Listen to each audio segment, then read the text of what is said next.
നമസ്കാരം, എല്ലാവർക്കും മലയാളി വാർത്തയിലേക്ക് സ്വാഗതം. 2014-ലും 2019-ലും ബിജെപിയുടെ വിജയത്തിൽ വലിയ സംഭാവന നൽകിയ യുപിയിൽ വലിയ ഭൂരിപക്ഷത്തോടെ മൂന്നാം ഊഴം പ്രതീക്ഷിച്ച എൻഡിഎക്ക് അപ്രതീക്ഷിത തിരിച്ചടിയാണ് നേരിടേണ്ടി വന്നത്. യോഗിയുടെ തട്ടകമായ യുപിയിൽ നിന്ന് എൻഡിഎ പ്രതീക്ഷിച്ച നേട്ടം കിട്ടിയില്ല. രാമക്ഷേത്രവും യോഗി ആദിത്യനാഥിന്റെ ഭരണവും മോദി തരംഗവുമെല്ലാം വോട്ടാകുമെന്ന് പ്രതീക്ഷിച്ച സംസ്ഥാനത്ത് സമാജ്വാദി പാർട്ടിയുടെ ശക്തമായ തിരിച്ചുവരവാണ് കണ്ടത്. അതിനിടെ പഴയ പാർലമെന്റ് മന്ദിരത്തിൽ നിയുക്ത പ്രധാനമന്ത്രി നരേന്ദ്രമോദിയും എൻഡിഎയിലെ നിയുക്ത എംപിമാരും തമ്മിലുള്ള യോഗം കഴിഞ്ഞ ദിവസം നടന്നു. യോഗത്തിനിടെ എല്ലാവരും മോദിയെ അഭിനന്ദിക്കാനുള്ള മത്സരത്തിലായിരുന്നു. എന്നാൽ ഒരാൾ മാത്രം അല്പം പരുങ്ങലോടെ പിന്നിൽ തന്നെ നിന്നു. എല്ലാവരുടെയും ഊഴം കഴിഞ്ഞപ്പോൾ മോദിയുടെ മുന്നിലെത്തി കൈകൂപ്പി. അത് മറ്റാരുമല്ലായിരുന്നു, ഉത്തർപ്രദേശ് മുഖ്യമന്ത്രി യോഗി ആദിത്യനാഥ് ആയിരുന്നു. ലോക്സഭാ തെരഞ്ഞെടുപ്പ് ഫലത്തിന് ശേഷം ആദ്യമായാണ് ഇരു നേതാക്കളും പൊതുവേദിയിൽ കണ്ടുമുട്ടുന്നത്.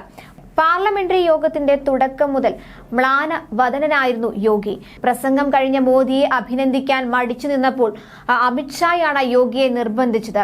ഹസ്തദാനം ചെയ്യാനായി മുന്നിലെത്തിയപ്പോൾ ബൊക്കെ എടുത്തുകൊണ്ടുവരാൻ മോദി ആവശ്യപ്പെട്ടു. ബൊക്കെയും എടുത്ത് ഹസ്തദാനത്തിനായി കൈനീട്ടിയപ്പോൾ മോദി യോഗിയുടെ തോളിൽ തട്ടി ആശ്വസിപ്പിക്കുകയാണ് ചെയ്തത്. ഈ ദൃശ്യങ്ങളുടെ വീഡിയോ സാമൂഹ്യ മാധ്യമങ്ങളിൽ വൈറലാണ്. ഇരു നേതാക്കളും തമ്മിൽ കടുത്ത ഭിന്നതയിലാണെന്ന ഊഹാപോഹം പ്രചരിപ്പിച്ചവർക്കുള്ള മറുപടി കൂടിയാണ് ഈ വീഡിയോ. യുപിയിൽ കനത്ത തിരിച്ചടിയാണ് ബിജെപിക്ക് ഇത്തവണ നേരിടേണ്ടി വന്നത്.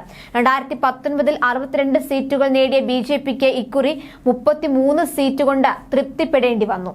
മോദി യോഗിയുടെ തോളിൽ തട്ടിയത് കണ്ടപ്പോൾ 3 പതിറ്റാണ്ട് മുൻപ് അടൽ ബിഹാരി വാജ്പേയി മോദിയുടെ ചുമലിൽ തട്ടി ആശ്വസിപ്പിച്ചത് ഓർമ്മ വരുന്നു എന്നാണ് ഒരാൾ വീഡിയോയ്ക്ക് താഴെ പ്രതികരിച്ചത്.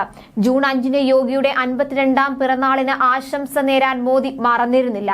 യുപി മുഖ്യമന്ത്രിക്ക് ജന്മദിനാശംസകൾ. യുപിയുടെ വികസനത്തിനും പാവപ്പെട്ടവരുടെ ഉന്നമനത്തിനുമായി അദ്ദേഹം പ്രവർത്തിക്കും. വരും കാലങ്ങളിൽ അദ്ദേഹത്തിന് ദീർഘായുസ്സും ആരോഗ്യവും നേരുന്നു എന്നാണ് മോദി എക്സിൽ കുറിച്ചത്. അതിന് യോഗി മറുപടിയും നൽകി. താങ്കളുടെ ഹൃദയംഗമവും ഊഷ്മളവുമായ വാക്കുകൾ എനിക്ക് വളരെയധികം പ്രചോദനം നൽകുന്നു. താങ്കളുടെ വിജയകരമായ നേതൃത്വത്തിൽ ഉത്തർപ്രദേശിന്റെ വികസനം വളരെ വേഗം സാധ്യമാകും. പിറന്നാൾ ആശംസകൾക്ക് വളരെയധികം നന്ദി എന്നായിരുന്നു യോഗിയുടെ മറുപടി. ന്യൂസ് ഡെസ്ക് മലയാളി വാർത്ത.